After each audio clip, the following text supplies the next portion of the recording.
আজকে আওয়ামী লীগের মতো একটা রাজনৈতিক দল 3.5 মাস হয়ে গেল, একটা লোক পর্যন্ত একটা কথা বলার সাহস পাচ্ছে না বা একটা কথা বলছে না, বা কেন ওনার কথায় কেউ শুনবেও না।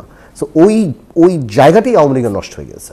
সো অনেকে আমি দেখি শুনে বলে আওয়ামী লীগ 5 বছর 10 বছর আওয়ামী লীগ আসলে যদি কাজ আরম্ভ করে পলিটিক্যাল ওই অবস্থান থাকে, আওয়ামী লীগ 5-10 বছর পর আবার রাজনীতিতে ফেরত আসতে পারে।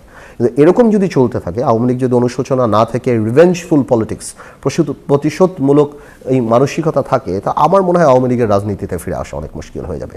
আর আওয়ামী লীগের মানে রাজনীতিক যে পারপাসগুলি ছিল, সেগুলি ছিল বঙ্গবন্ধু হত্যা শেষ, সেটা বিচার শেষ, যুদ্ধাপরাধী সেই বিচার শেষ। আওয়ামী লীগের রাজনীতিতে ফিরে আসার মতো এখন আর কোনো কিছু নাই। যেটা আওয়ামী লীগ বুঝাতো আমরা দুর্নীতি করবো, স্মার্ট বাংলাদেশ বুঝে গিয়েছে আওয়ামী লীগ শুধু দুর্নীতি করার জন্য, মানে আপনার উন্নতি না, উন্নয়ন না, দুর্নীতি করার জন্য উন্নয়নের প্রজেক্টগুলি নিত। সো আমার মনে হয় আওয়ামী লীগের যে ক্রেডিবিলিটি ক্রাইসিস, টপ থেকে নিচ পর্যন্ত, উপর থেকে নিচ পর্যন্ত, it is very difficult Awami লীগের অ্যাক্টিভ পলিটিক্সে ফেরত আসা।